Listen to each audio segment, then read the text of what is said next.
ಬಟ್ಟೆ ಅಲ್ಲೇ ಇರೋದು, ಇದನ್ನ ದಾಟಿನೇ ಬರಬೇಕು. ಬಟ್ಟೆ ಇಲ್ಲೇ ಇಟ್ಟಿದ್ದೀರಾ? ಇರಲಿ. ಬಟ್ಟೆ ಬೇಕಂದ್ರೆ ತೊಗೊಬೋದು, ಅದು ಬಿಟ್ಟು ಬೇರೆ ಏನಕ್ಕೂ ಬರಂಗಿಲ್ಲ ಈ ಕಡೆ. ಸರಿ ಆಯಿತು, ಒಂದಲ್ಲ ಒಂದಿನ ಈ ಗೆರೆ ದಾಟಿ ನೀನೇ ಬರ್ತೀಯ ಅಂತ ನನಗೆ ಗೊತ್ತು. ಏನಂದ್ರೆ? ಏನಿಲ್ಲ, ಗೆರೆ ಹಾಕ್ದೇನೆ ಚೆನ್ನಾಗಿ ಗೆರೆ ಹಾಕಿದ್ಯಾ. ಹೋಗಿ ಮಲ್ಕೋ ನೀನು, ನನಗೂ ನಿದ್ದೆ ಬರ್ತಾ ಇದೆ, ತುಂಬ ಕೆಲಸಗಳಿದೆ. ಈ ಮನೆ ಸೊಸೆ ನಾನು, ತುಂಬ ಜವಾಬ್ದಾರಿಗಳಿದೆ ನನಗೆ. Good night.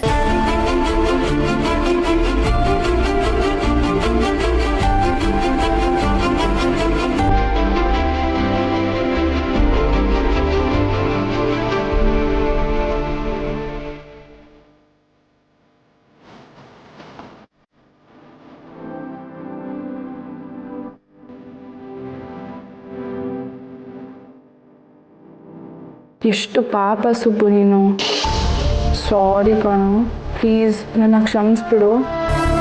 ನನ್ನ ತಪ್ಪಿಗೆ ಪ್ರಾಯಶ್ಚಿತ್ತ ಆದಮೇಲೆ ನಿನಗೆ ಜಾಸ್ತಿ ಪ್ರೀತಿ ಕೊಡ್ತೀನಿ, ಓಕೆನಾ?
ಅಯ್ಯೋ ಅಮ್ಮೋರೆ, ನೀವ್ ಯಾಕೆ ಇದನ್ನೆಲ್ಲ ಮಾಡ್ಕೊಡ್ರಿ? ಕೊಡಿಲಿ ಕೊಡಿ. ಇಷ್ಟು ಬೆಳಗಿನ ಏನಕ್ಕೆ ಎದ್ದೇಳಕ್ ಹೋದ್ರಿ? ಮನೆಯಲ್ಲಿ ಕೆಲಸಗಳ ರಾಶಿ ಇದೆ. ಮನೆ ಸೊಸೆ ಆಗಿ ಹೊತ್ತು ಮೂಡಕ್ಕೂ ಮುಂಚೆ ಎಲ್ಲ ಕೆಲಸಗಳನ್ನ ಮಾಡ್ಬೇಕು ತಾನೆ. ಕೊಡಿಲಿ ನೀವು. ಅಯ್ಯೋ, ಇದೆಲ್ಲ ಮಾಡಕ್ಕೆ ಮನೇಲಿ ಹೆಂಗಸ್ರಿಲ್ವಾ? ನೀವ್ಯಾಕೆ ಕೆಲಸ ಮಾಡಕ್ ಹೋಗ್ತಿದ್ರಿ? ಯಾಕೆ ಮಾಡಬಾರ್ದು ನಾನು? ಇದು ನನ್ನ ಮನೆ ತಾನೆ. ನನ್ನ ಮನೆನ ನಾನು ನೀಟಾಗಿ ಇಟ್ಕೋಬೇಕು ತಾನೆ. ನೀವು ನನಗೆ ಇದು ಮಾಡಬೇಡ ಅದು ಮಾಡಬೇಡ ಅಂತ ಹೇಳ್ಬಾರ್ದು, ಇಲ್ಲಾಂದ್ರೆ ನನ್ ಕೋಪ ಬರುತ್ತೆ. ಅಲ್ಲಮ್ಮ, ನೀವು ನನಗೇನು ಹೇಳ್ಬೇಡಿ. ಮೊದಲು ನೀವು ಹೋಗಿ ಸ್ನಾನ ಮಾಡಿ ಫ್ರೆಶ್ ಅಪ್ ಆಗಿ ಹೋಗಿ ಅನ್ನತೇನೆ.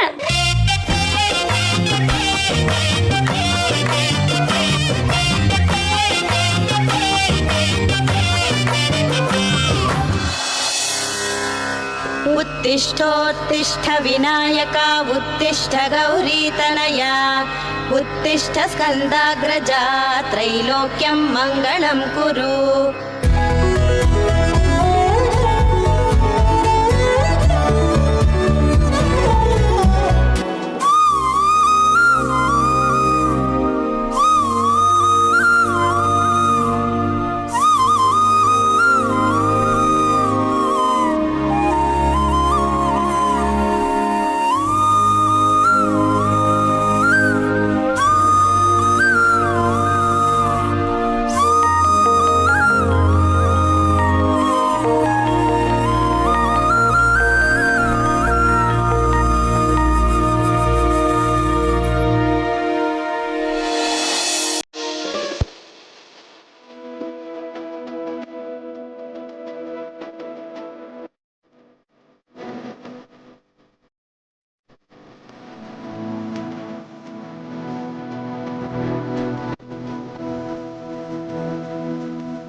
ಶ್ರಾವಣಿ ಮೊರೆ, ಏನಿದೆಲ್ಲ? ಮಾವ, ಒಂದ್ ನಿಮಿಷ ಕಾಫಿ ಕೊಡ್ತೀನಿ. ಏನು, ನೀವೇ ಕಾಫಿ ಮಾಡಿದ್ರಾ? ಕಾಫಿನೂ ಆಯ್ತು, ತಿಂಡಿನೂ ರೆಡಿ ಮಾಡಿದ್ದೀನಿ. ತಿಂಡಿನೂ ರೆಡಿ ಮಾಡಿದಿರಾ? ಅಯ್ಯೋ, ಅಲ್ಲಿ ನೋಡಿ, ಸುಬ್ಬಗೋಸ್ಕರ ಪ್ಯಾಕ್ ಮಾಡಿದ್ದೀನಿ ಲಂಚ್. ತಗೊಳ್ಳಿ ಕಾಫಿ. ನೀವು ಈ ಮನೆ ಯಜಮಾನ, ಅಲ್ಲಿ ಹೋಗಿ ಆರಾಮಾಗಿ ಕುತ್ಕೊಂಡು ಪೇಪರ್ ಓದ್ತಾ ಕಾಫಿ ಕುಡೀರಿ. ಏನಂದ್ರಿ? ನಾನು ಮನೆ ಯಜಮಾನನ? ಹೌದು, ಮತ್ತೆ ನೀವೇ ತಾನೇ ಈ ಮನೆ ಯಜಮಾನ. ಹೋಗಿ ಅಲ್ಲಿ ಹೋಗಿ ಆರಾಮಾಗಿ ಕುತ್ಕೊಂಡು ಕಾಫಿ ಕುಡೀರಿ. ಆಯ್ತಾಯ್ತು, ಆರಾಮಾಗಿ ಕೂತ್ಕೊಂಡು ಕಾಫಿ ಕುಡಿತೀನಿ. ಮುತ್ತಿನಂತ ಸೊಸೆ ಮನೇಲಿರುವಾಗ ನಾನು ಯಜಮಾನ ಅನ್ಸ್ಕೊಳ್ಳೋದಕ್ಕೆ ಹೆಮ್ಮೆ ಆಗುತ್ತೆ ಅಲ್ವಾ? ಅಯ್ಯಯ್ಯೋ ನೋಡಿ, ನಿಮ್ಮ ಹತ್ರ ಮಾತಾಡ್ತಾ ನಿಂತ್ಬಿಟ್ಟಿದ್ದೀನಿ. ನನ್ನ ಗಂಡ ಹೇಳೋ ಹೊತ್ತಾಯ್ತು, ನಾನು ಬಿಸಿನೀರು ಕಾಯಿಸ್ಬರ್ತೀನಿ.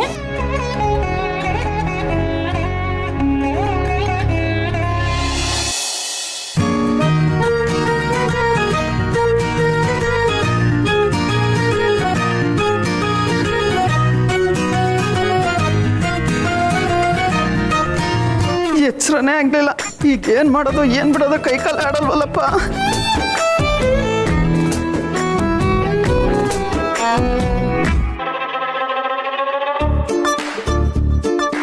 ತಿಂಡಿನೂ ರೆಡಿ ಆಗಿದೆ, ಕಾಫಿನೂ ಆಗಿದೆ. ಇದನ್ನೆಲ್ಲ ಧನಲಕ್ಷ್ಮಿ ಏನಾದ್ರೂ ಮಾಡಿದ್ಲಾ? ದನ ದನ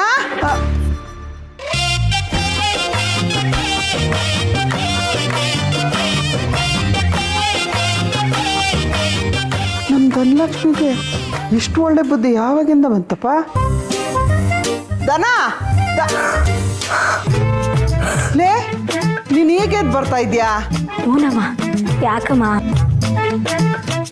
ವರ ಅಲ್ಲೇ ವರ ವರ ಬಂದ್ಲಲ್ಲ. ಇಲ್ಲಿ ನೋಡೆ, ಮನೆ ಎಲ್ಲ ಕ್ಲೀನ್ ಆಗಿದೆ, ತುಳಸಿ ಪೂಜೆನೂ ಆಗಿದೆ, ಆಗ್ಲೇ ಕಾಫಿನೂ ಕುಡಿತಾ ಇದ್ದಾರೆ. ಇದೆಲ್ಲ ಮಾಡಿದ್ದು ಯಾರು? ನಾನೇ ಅತ್ತೆ.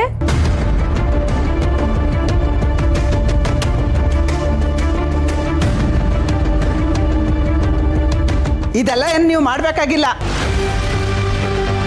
ನಮ್ಮನೆ ಕೆಲಸನ ನಾವೇ ಮಾಡ್ಕೋತೀವಿ. ಹೌದು, ಮತ್ತೆ ಹೊರಗಡೆ ಅವ್ರು ಬಂದು ನಮ್ಮನೆ ಕೆಲಸ ಮಾಡೋ ಅವಶ್ಯಕತೆ ಏನಿಲ್ಲ. ಕರೆಕ್ಟಾಗಿ ಹೇಳಿದ್ರಿ. ಹೊರಗಿನವ್ರು ಬಂದು ಯಾಕೆ ನಮ್ಮನೆ ಕೆಲಸ ಮಾಡಬೇಕು? ಈ ಮನೆ ಕೆಲಸನ ಈ ಮನೆ ಸೊಸೆ ತಾನೇ ಮಾಡಬೇಕು. ಆಹಾ, ಇದು ಪಾಯಿಂಟ್ ಅಂದ್ರೆ. ನಿಮ್ಮ ಕೋಪ ದ್ವೇಷ ಏನೇ ಇದ್ರು ಅದು ನನ್ನ ಮೇಲಿರಲಿ. ಅದೇ ಥರ ಈ ಮನೆ ಕೆಲಸಗಳು, ಅಡುಗೆ ಕೆಲಸಗಳು ಏನೇ ಇದ್ರು ಅದು ನನ್ನ ಕೈಯಲ್ಲಿರಲಿ. ನೀವೇನೋ ಯೋಚನೆ ಮಾಡಬೇಡಿ ಅತ್ತೆ. ಬನ್ನಿ ಬನ್ನಿ ಬನ್ನಿ, ಇಲ್ಲಿ ಕೂತ್ಕೊಳ್ಳಿ. ಕೂತ್ಕೊಳ್ಳಿ ನೀವೆಲ್ಲಿ, ನಾನು ಹೋಗಿ ಕಾಫಿ ತರ್ತೀನಿ. ಏನಮ್ಮ ನೀನು? ಅವ್ಳು ಹೇಳ್ದಾಗೆಲ್ಲ ಕೇಳಕ್ಕೆ ನೀನೇನು ಗೊಂಬೆನಾ? ಅವಳು ಆಡಿಸ್ತಿದ್ದಾಳೆ, ನೀನು ಆಡ್ತಾ ಇದ್ಯಾ? ಲೇ, ನಾನೇನು ಅವ್ರು ಹೇಳಿದ್ರು ಅಂತ ಬಂದು ಕೂತ್ಕೊಂಡ, ಅವ್ರು ತಾನೇ ಹೇಳ್ಕೊಂಡ್ಬಂದು ಕೂರಿಸಿದ್ದು. ತಗೊಳ್ಳಿ, ಕಾಫಿ ಕುಡೀರಿ. ತಗೊಳ್ಳಿ. ಬಿಸಿ ಇದೆ, ಇಲ್ಲಿಟ್ಟಿರ್ತೀನಿ, ಆರಿದ್ಮೇಲೆ ಕುಡೀರಿ. ಮನೆ ಹೊರಗಿದ್ಕೊಂಡೆ ಮನೆನ ಸರ್ವನಾಶ ಮಾಡಿದ್ಲು, ಇನ್ನು ಮನೆಗೆ ಬಂದಿದ್ದಾಳೆ, ನಮ್ಮನ್ನೆಲ್ಲ ಬದುಕಕ್ ಬಿಡ್ತಾಳ? ಅವರು ಸಾವಣಿಮ್ಮವ್ರು ಮಾಡಿರೋ ಕಾಫಿ ಕುಡಿದು ಇನ್ನೂ ಬದುಕೇ ಇದಿಲ್ಲ. ಅಪ್ಪ, ನೀನು ಸ್ವಲ್ಪ ಸುಮ್ಮನೆ ಇರ್ತೀಯಾ? ಅವಳ ಜೊತೆ ಸೇರ್ಕೊಂಡು ಮಾತಾಡಬೇಡ. ಎಷ್ಟೇ ಆದರೂ ರಾಜಕೀಯದ ವಂಶದವರು, ಇಂಥವ್ರನ್ನೆಲ್ಲ ನಂಬಕ್ಕಾಗಲ್ಲ. ಆ ಮಾತು ಮಾತ್ರ ಆಡ್ಬೇಡವರ. ರಾಜಕೀಯದಲ್ಲಿರೋರೆಲ್ಲ ಕೆಟ್ಟವರು ಅಂತ ಹೇಳಲೇಬೇಡ. ಯಾಕಂದ್ರೆ ನಮ್ಮ ಯಜಮಾನರು ರಾಜಕೀಯದಲ್ಲಿದ್ದಾರೆ, ಆದ್ರೆ ಅವ್ರು ಇದುವರೆಗೂ ಒಳ್ಳೆತನನ ಪ್ರಾಮಾಣಿಕತನ ಬಿಟ್ಕೊಟ್ಟಿಲ್ಲ. ಯಜಮಾನರು ರಾಜಕೀಯದಲ್ಲಿ ಇದ್ರೂ ಅವ್ರು ಒಳ್ಳೆಯವರು, ದೇವ್ರಂತವ್ರು.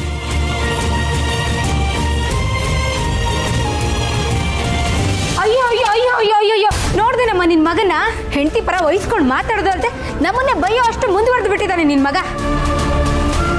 ಹಿಂಗೆ ಬಿಟ್ರೆ ಹೆಂಡತಿನ ತಲೆ ಮೇಲೆ ಹೊತ್ಕೊಂಡು ಮೆರೆಸ್ತಾನಷ್ಟೇ. ನಿಮ್ಮ ಬಾಯಿ ಹರಕೆಯಿಂದ ಹಾಗೇ ಆಗಲಿ. ನಿಮ್ಮ ಬಾಯಿಗೆ ಸಕ್ಕರೆ ಹಾಕ್ತೀನಿ. ಮಾವ, ತಿಂಡಿ ರೆಡಿ ಇದೆ, ಬನ್ನಿ ಎಲ್ಲರೂ ತಿಂಡಿ ಮಾಡೋಣ.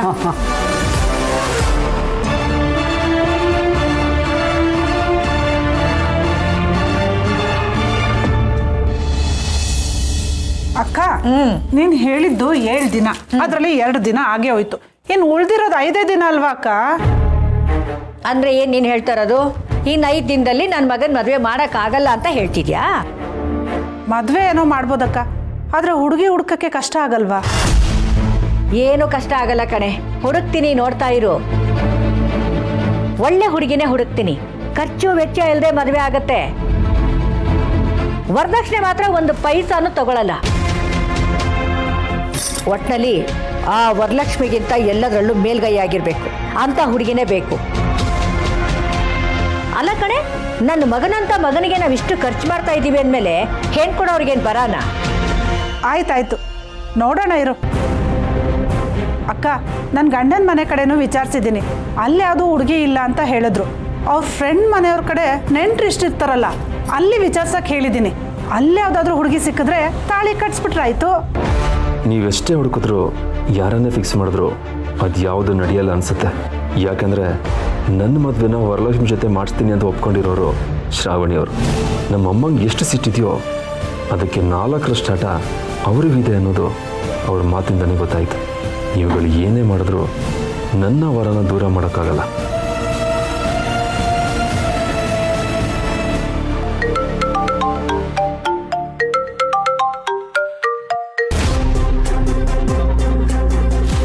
ಅಕ್ಕ, ನರಸೀಪುರದಲ್ಲಿ ಒಂದು 4 ಜನ ಹುಡುಗಿರಿದ್ದಾರೆ ಅಂತ ಹೇಳಿದ್ರು. ಅದರಲ್ಲಿ 2 ಹುಡುಗಿರಂತೂ ಒಳ್ಳೆ ಮಂತಂದವ್ರಂತೆ.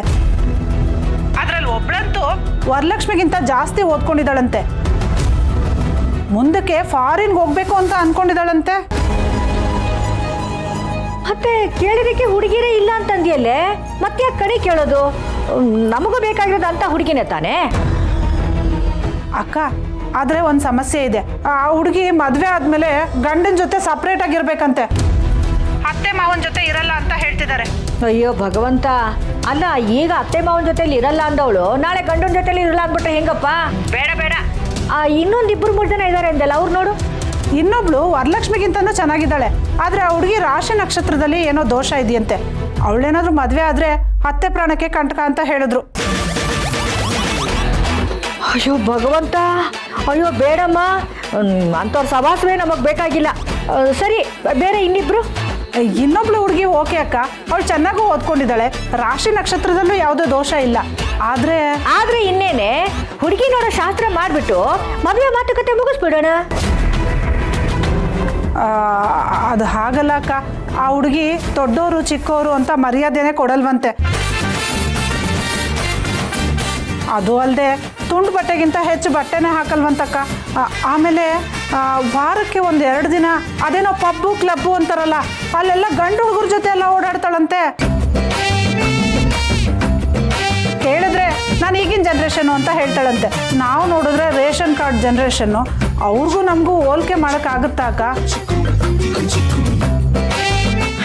ಹಬ್ಬಬ್ಬಬ್ಬಾ, ಕರ್ಮ ಕಣೆ. ಅದೇನೋ ಹೇಳ್ತಾರೆ ಗೊತ್ತಾ, ಆಡ್ಕೊಳ್ಳೋರ್ ಮುಂದೆ ಜಾರ್ ಬಿದ್ದಂಗೆ ಆಗತ್ತಷ್ಟೇ. ಅಕ್ಕ, ಇವರೆಲ್ಲರೂ ನೋಡ್ತಿದ್ರೆ ಆ ವರಲಕ್ಷ್ಮಿನೇ ವಾಸಿ ಅನಿಸ್ತಾಳೆ ಬಿಡು. ಸರ್ಸು, ಇನ್ನೊಂದು ಸರ್ತಿ ನೀನು ಬಾಯಿಲಿ ಮಾತು ಬರ್ಕೊಡ್ದು. ಆ ವರಲಕ್ಷ್ಮಿ ದೇವತೆ ಆಗಿದ್ರು ಕೂಡ ನನ್ನ ಮನೆಗಳು ಸೊಸೆಯಾಗಿ ಬರೋದು ಬೇಕಾಗಿಲ್ಲ. ನಾನು ಸೋಲಲ್ಲ ಸರ್ಸು. ನನ್ನ ಮಗಳು ಶ್ರೀವಲ್ಲಿ ಎದುರುಗಡೆ ಆ ಸುಬ್ಬು ಶ್ರಾವಣಿನ ಮದುವೆ ಮಾಡ್ಕೊಂಡು ಕರ್ಕೊಂಡು ಬಂದಾಗ ಅವಳಿಗೆ ಎಷ್ಟು ನೋವಾಯ್ತು. ಅದೇ ತರ ನನ್ನ ಮಗ ಇನ್ನೊಬ್ಬಳನ್ನ ಕಟ್ಕೊಂಡಾಗ ಆ ವರಲಕ್ಷ್ಮಿಗೂ ಅದೇ ತರ ನೋವಾಗಬೇಕು. ನನ್ನ ಹಠ ಅಂದ್ರೆ ಹಠ, ನನ್ನ ಮಾತು ಅಂದ್ರೆ ಮಾತು, ನನ್ನ ದ್ವೇಷ ಅಂದ್ರೆ ದ್ವೇಷ. ಅಕ್ಕ, ಈಗ ನೆನಪಾಯ್ತು ನೋಡು, ನಮ್ಮ ಸಂಬಂಧಿಕರಲ್ಲೇ ಇನ್ನೊಂದು ಹುಡುಗಿ ಇದ್ದಾಳಕ್ಕ. ಅವಳು ನೀನು ಹೇಳೋ ರೀತಿ ಎಲ್ಲನೂ ಓಕೆ. ಅವಳು ನೋಡೋಕ್ಕೂ ಚೆನ್ನಾಗಿದ್ದಾಳೆ, ಚೆನ್ನಾಗೂ ಓದ್ಕೊಂಡಿದ್ದಾಳೆ, ಮನೆ ಕಡೆನೂ ಪರವಾಗಿಲ್ಲ. ನೀನು ಹೇಳೋ ರೀತಿ ಎಲ್ಲನೂ ಓಕೆ ಅಂತ ಹೇಳ್ಬೋದು. ಸಾಕಲ್ಲ, ಇನ್ನೇನು ಬೇಕು? ಕಣಿ ಬೇರೆ ಕೇಳ್ತಿದ್ಯಲ್ಲ ಸರ್ಸು ನೀನು. ಸರಿ, ಮುಂದಿಂದೆಲ್ಲ ನೀನು ಮಾತಾಡು. ಬೇಕಿದ್ರೆ ಹೋಗಿ ನೋಡ್ಕೊಂಬರೋಣ. ಆದರೆ ಮದುವೆ ಇನ್ನು 5 ದಿನದಲ್ಲಿ ಅಂತ ಹೇಳ್ಬಿಡು ಅಷ್ಟೇ. ಆಯ್ತಕ್ಕ, ಮಾತಾಡ್ತೀನಿ.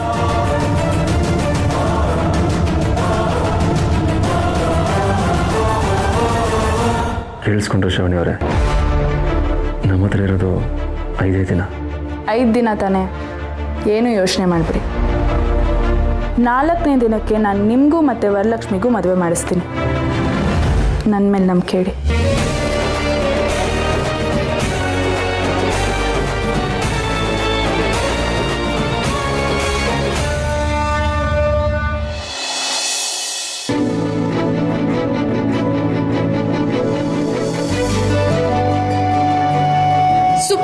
ಸುಬ್ಬು, ನಿನಗೆ ಅಂತ ತಿಂಡಿ ರೆಡಿ ಮಾಡಿದೀನಿ, ಅದನ್ನು ತಿಂದಿಲ್ಲ. ಈಗ ಲಂಚ್ ಬಾಕ್ಸ್ ಬಿಟ್ಟು ಹೋಗ್ತಾ ಇದೆಯಾ? ತಗೋ.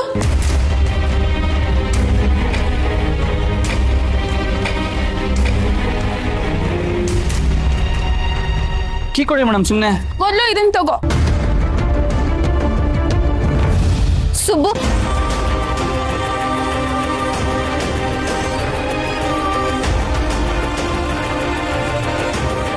ನೋಡು ಸುಬ್ಬು, ನನ್ನನ್ನು ಮದ್ವೆ ಆಗೋದಕ್ಕೆ ಒಪ್ಕೊಂಡು ನನಗೆ ಯಾಕೆ ಮೋಸ ಮಾಡಿದೆ ಅಂತ ಕೇಳೋದಕ್ಕೆ ಬಂದಿಲ್ಲ. ನಾನು ನಿನ್ನ ಹತ್ರ ಒಂದು ನಿಜ ಕೇಳಬೇಕು. ನನಗೆ ತಾಳಿ ಕಟ್ಟಬೇಕಾಗಿರೋದು ನೀನು, ಇವಳಕ್ಕೆ ತಾಳಿ ಕಟ್ಟಿ ಕರ್ಕೊಂಡು ಬಂದಿದ್ಯಲ್ಲ, ಇವಳ ಮೇಲೆ ನಿಜವಾಗ್ಲೂ ನಿನಗೆ ಪ್ರೀತಿ ಇದೆಯಾ ಸುಬ್ಬು? ಇವಳು ಕಂಡ್ರೆ ನಿನಗೆ ನಿಜವಾಗ್ಲೂ ಇಷ್ಟನಾ?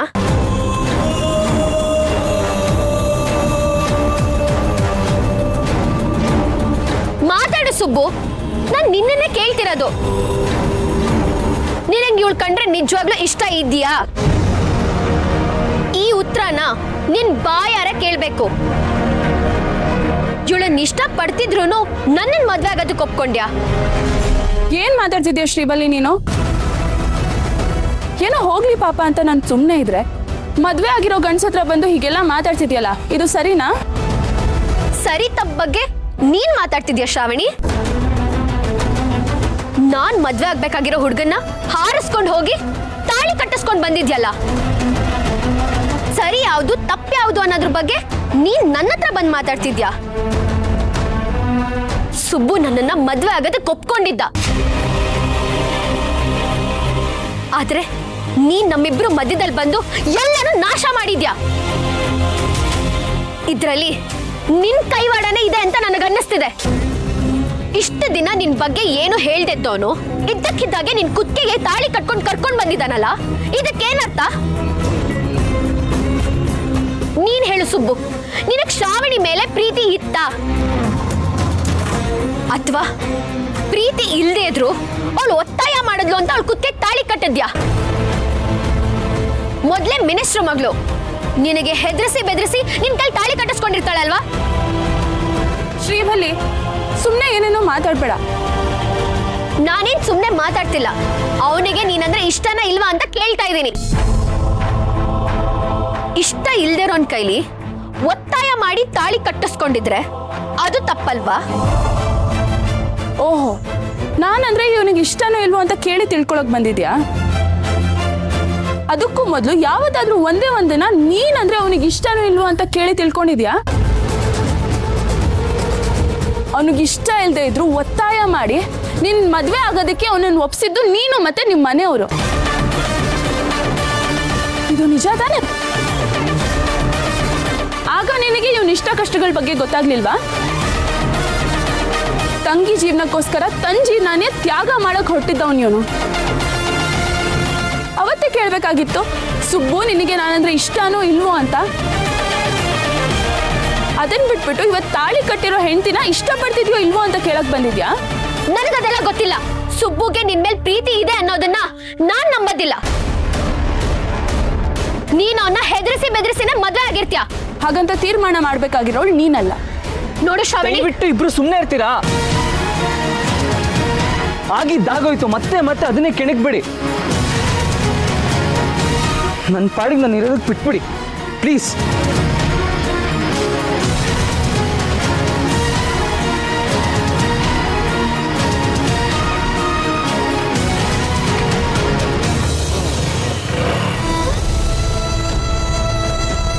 ನನ್ನಿಂದ ಏನಾದರೂ ತಪ್ಪಾಗಿದ್ರೆ ದಯವಿಟ್ಟು ಕ್ಷಮಿಸ್ಬಿಡಿ.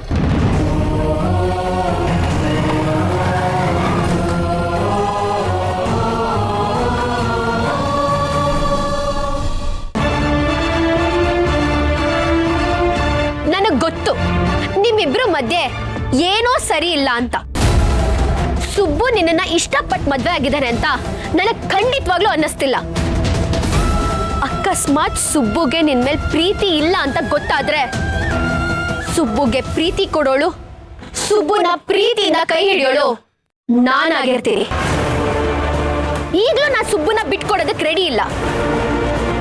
ನಾನು ನೋಡ್ತೀನಿ ನಿಮ್ಮಿಬ್ರು ಮಧ್ಯೆ ಅದ್ ಯಾವ ತರ ಸಂಬಂಧ ಇದೆ ಅಂತ. ನಿಮ್ಮಿಬ್ರು ಸಂಬಂಧಕ್ಕೆ ಸುಬ್ಬು ಮನ್ಸಲ್ಲಿ ಬೆಲೆ ಇಲ್ಲ ಅಂತ ನನಗೇನಾದ್ರೂ ಗೊತ್ತಾದ್ರೆ ನಿನ್ ಜಾಗದಲ್ಲಿ ನಾನಿರ್ತೀನಿ, ನೋಡ್ತೀನಿ.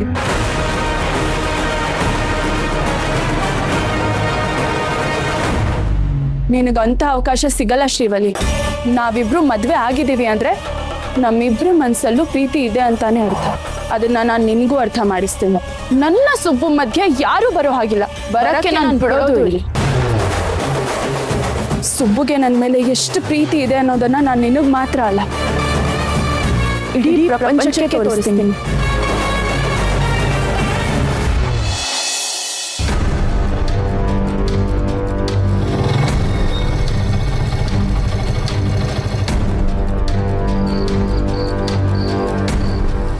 ಸುಬ್ಬ ಸರ್ ದಯವಿಟ್ಟು ಒಳಗಡೆ ಹೋಗ್ಬೇಡಿ, ಯಜಮಾನ್ರು ಬಿಡಬೇಡ ಅಂತ ಹೇಳಿದ್ದಾರೆ. ಇಲ್ಲ ನಾನು ಹೋಗಲ್ಲ. ನೀವಿದ್ರೂ ಸರಿ ಇಲ್ಲ ಅಂದ್ರೂ ಸರಿ, ಯಜಮಾನ್ರೇ ಬಂದು ನನ್ನ ಕರೆಯೋವರೆಗೂ ನಾನು ಈ ಗೇಟ್ ದಾಟಲ್ಲ.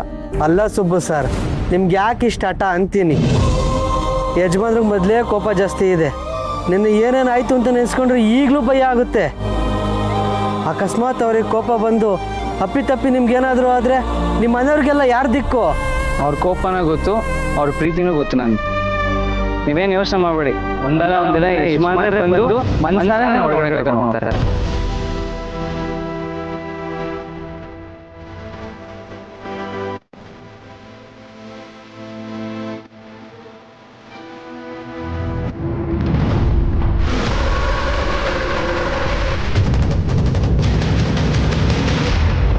ಏಯ್ ಬೀದಿ ಬಿಕಾರಿ ನೀನು, ನನ್ನ ಆಸೆಗಳಿಗೆಲ್ಲ ಬೆಂಕಿ ಹಾಕಿ ನಾನು ಮದುವೆ ಆಗ್ಬೇಕಾಗಿರೋ ಹುಡುಗಿನ ನೀನ್ ಮದುವೆ ಆಗಿದ್ಯಾ? ಎಲ್ಲರೂ ನನ್ನ ಕೆಣ್ಕೋರೆ. ಬಿಡಲ್ಲ ನಿನ್ನೆ ಇವತ್ತು ಸಾಯಿಸ್ಬಿಡ್ತೀನಿ ನಿನ್ನ. ಬಿಡಲ್ಲ ಸರ್